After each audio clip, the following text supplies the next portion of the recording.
नमस्कार, मैं हूं ओम जैन और आप देख रहे हैं प्रदेश का बढ़ता न्यूज नेटवर्क वीरद्रा न्यूज।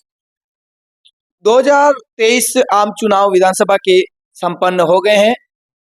अभी नतीजा आना बाकी है। चुनाव का मतदान शनिवार को 25 नवंबर को संपन्न हुआ। इसके साथ ही 3 दिसंबर को परिणाम आने हैं। इस बीच हम बात करेंगे कि राजस्थान की सरकार कौन बना पाएंगे, किनको कहां पे बढ़त मिल सकती है। राजस्थान की बात करते हैं तो मारवाड़, मेवाड़ और शेखावटी सीटों पर काफी अच्छा रुझान इस बार मतदान का देखने को मिला है। वहीं हम इस बार बात करेंगे राजस्थान के जो एनालिसिस किया है उसके ऊपर हम विस्तार से बात करने जा रहे हैं। आइए रूबरू होते हैं आज एक विशेष खबर से। बड़ा हुआ मतदान, किसकी सरकार बनने का इशारा। धर्मगुरुओं की सीट पर सबसे ज़्यादा वोटिंग। पूर्वी राजस्थान में पायलट फैक्टर। मारवाड़ में फंसी पार्टियां। राजस्थान के नाम में ही राज शामिल है। इस बार बाद भी राज या रिवाज बदलने की हो रही है।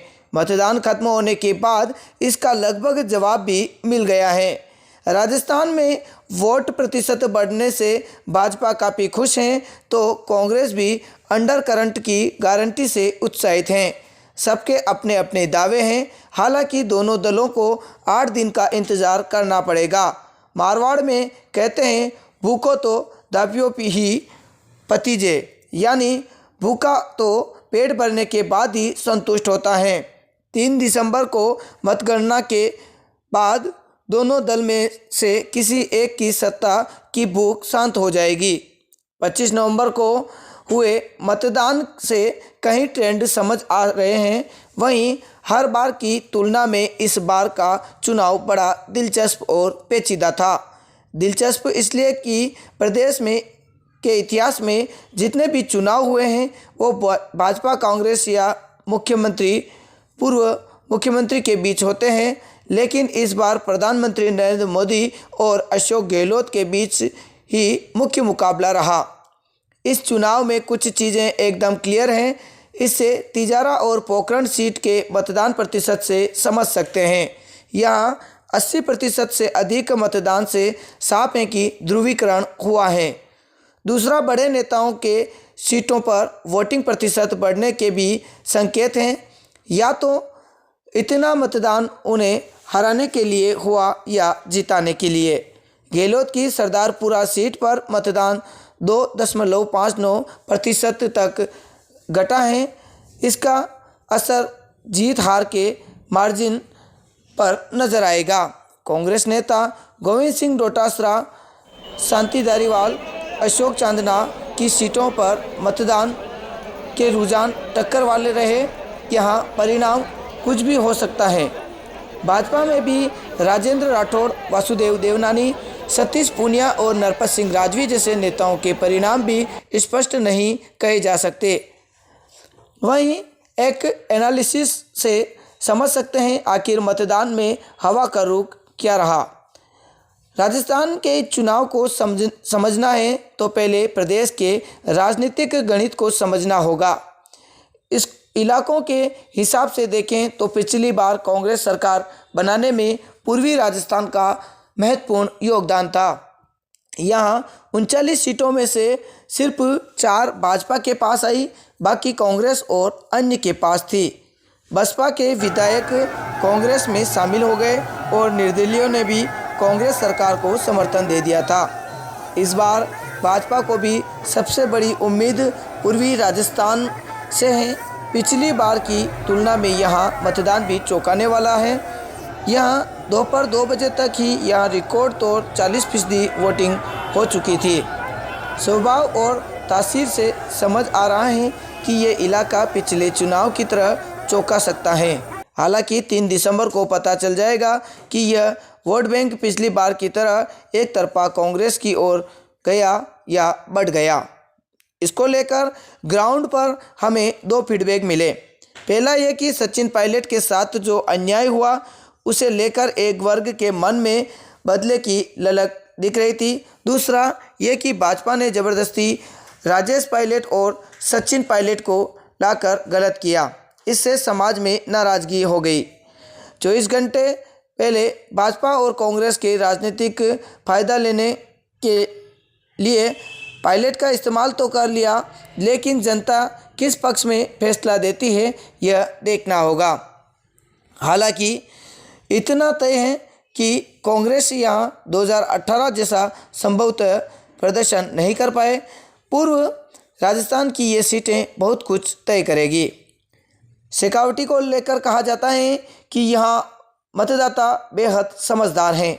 कोई भी चुनाव हो, यहाँ के मतदाता लहर या भावनाओं से ज़्यादा प्रभावित नहीं होता। 2013 में विधानसभा चुनाव में मोदी लहर का असर चूरू को छोड़ बाकी जगहों पर इतना नहीं था। यहाँ मतदाता सबसे पहले प्रत्याशी देखते हैं, इसके बाद जातीय समीकरण और फिर विकास। शेखावटी वो इलाका है जहाँ राष्ट्रपति, उपराष्ट्रपति, मुख्यमंत्री, उप प्रधानमंत्री जैसे राजनीतिक पदों के लिए नेता निकले हैं। वर्तमान में इसी इलाके के कांग्रेस के प्रदेशाध्यक्ष गोविंद सिंह डोटासरा हैं, जो मोदी लहर के बावजूद जीते थे। इस बार कांग्रेस से ही भाजपा से आए पूर्व सांसद सुभाष महरिया ने मुकाबला कांटे की टक्कर में ला दिया है। यहाँ मतदान 2.08% बढ़ने से कांटे की टक्कर की स्थिति है। नेता प्रतिपक्ष राजेंद्र राठौड़ चुनाव लड़ने में माहिर माने जाते हैं, लेकिन यहाँ भी जीत का अंतर कम ही रहने वाला है। पिछली बार भी चूरू से राठौड़ मात्र 1850 वोट से ही जीत पाए थे।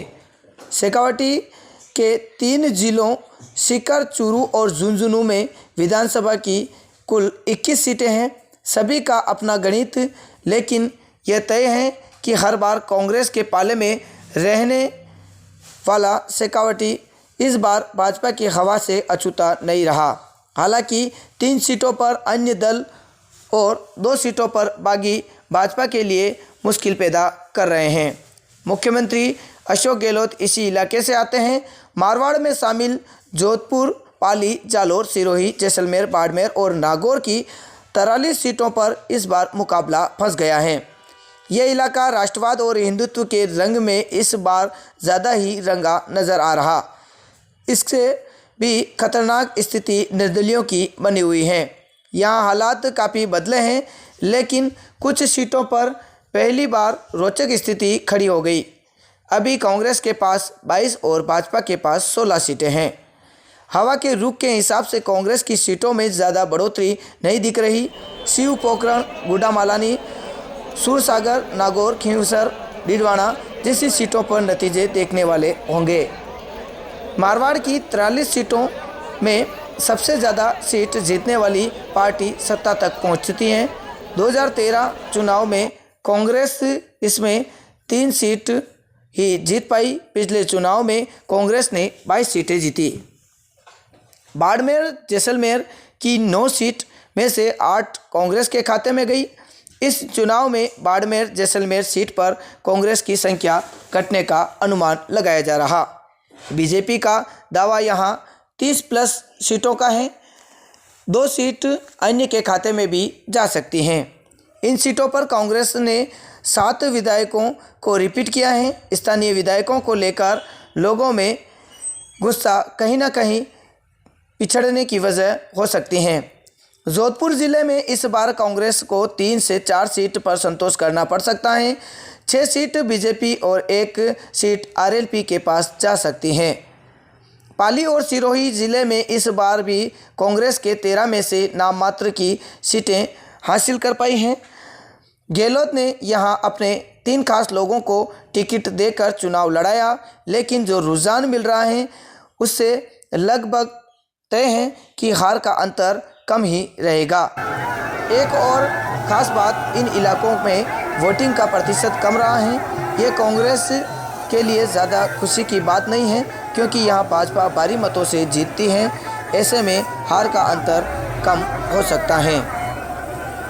जालोर ज़िला में भगवा का रंग नज़र आ रहा है। नए ज़िले से कुछ उम्मीद है। नागौर ज़िले में आरएलपी के कई सीटों पर त्रिकोणीय मुकाबला बना दिया है।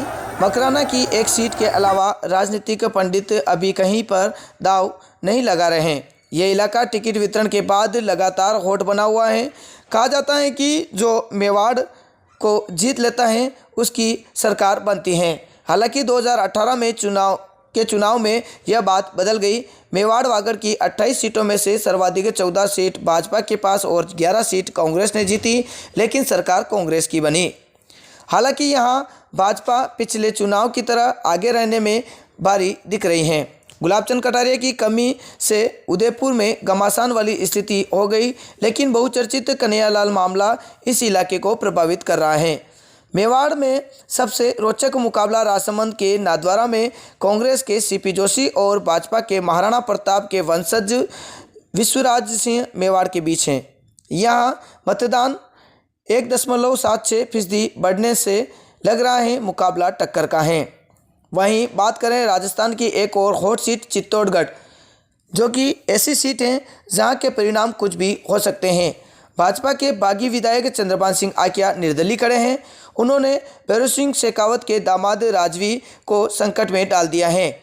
वहीं यहां से कांग्रेस से चुनाव लड़ रहे कद्दावर नेता सुरेंद्र सिंह जाड़ावत भी अच्छी खासी टक्कर में नजर आ रहे हैं। वहीं बांसवाड़ा, डूंगरपुर, प्रतापगढ़ और उदयपुर जिले की आरक्षित सीटों पर बीएपी और बीटीपी ने भाजपा और कांग्रेस दोनों का खेल बिगाड़ दिया है।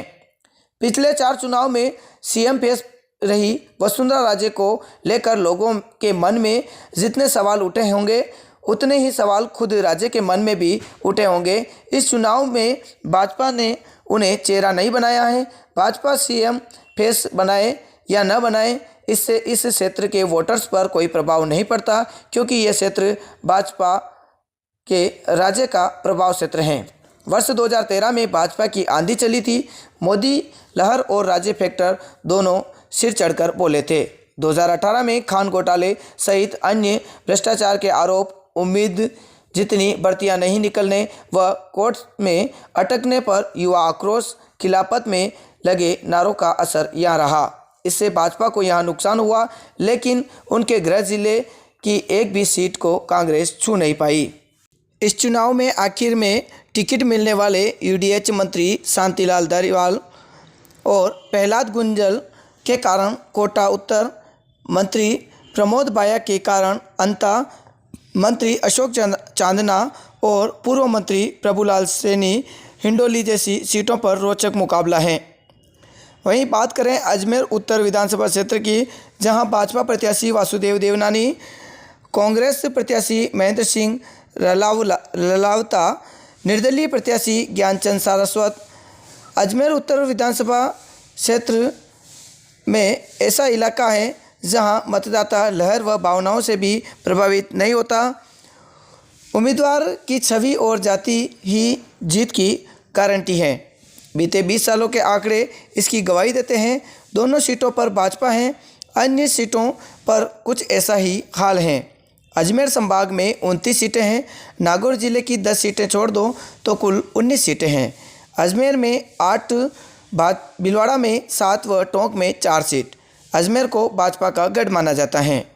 वहीं अजमेर दक्षिण से अनीता बघेल जो मजबूत दिख रही हैं, लेकिन उत्तर से भाजपा प्रत्याशी वासुदेव देवनानी को भाजपा के बागी ज्ञान सारस्वत ने उलझन में डाल दिया है। यहाँ मतदान प्रतिशत भी 2018 की तुलना में 2.74% बढ़ा है। हालांकि इससे देवनानी खुश हैं। वहीं वोटिंग प्रतिशत के बढ़ने से कांग्रेस के लिए ज़्यादा संभावना नहीं दिख रही है। इस बार भी नसीराबाद में रामनारायण गुर्जर व महेंद्र गुर्जर ने कांग्रेस और भाजपा के समीकरण प्रभावित किए हैं, जो वोटिंग में भी दिख रहे हैं। किशनगढ़ में भाजपा से बागी विकास चौधरी को भितरघात का खतरा है। वर्तमान में अजमेर की 8 सीटों में से 5 में भाजपा, 2 पर कांग्रेस और 1 पर निर्दलीय के पक्ष में माहौल दिख रहा। टोंक जिले में कहा जा सकता है कि 4 सीटों में से सबसे मजबूत सचिन पायलट की सीट है। भीलवाड़ा में 7 सीटों में से सबसे हॉट शाहपुरा में भाजपा के बागी कद्दावर नेता कैलाश मेघवाल भाजपा का गणित बिगाड़ते दिख रहे हैं। वहीं पिछली बार 74 74.06% लोगों ने नई सरकार का फैसला लिया था। इस बार 74.96% लोगों ने वोट दिए हैं। हालांकि चुनाव आयोग एक दिन बाद फाइनल आंकड़े जारी करता है। वहीं ज़्यादा या कम वोटिंग के मायने हैं। पिछले कुछ चुनाव को देखते हैं तो ज़्यादा या कम वोटिंग के अपने मायने हैं। पिछले चुनावों के आंकड़ों के आधार पर अगर वोट प्रतिशत के नज़रिए से देखें तो यदि 3 से 4% तक मतदान बढ़ता तो भाजपा को फ़ायदा मिलता। वोट प्रतिशत 1% से भी कम हुआ यानी कि कांग्रेस सरकार बना लेती है। यह एक पैटर्न है जो 1998 के इलेक्शन से देखने को मिल रहा है। इसलिए राजस्थान में वोटिंग का घटना या बढ़ना काफ़ी हद तक रिजल्ट की दिशा और दशा तय कर देता है। अब देखना यह है कि 3 दिसंबर को सभी का रिजल्ट आना है। कौन कांग्रेस या भाजपा कौन सरकार बना पाएगा, किसकी किस्मत चमकेगी, यह अभी समय के गर्त में है।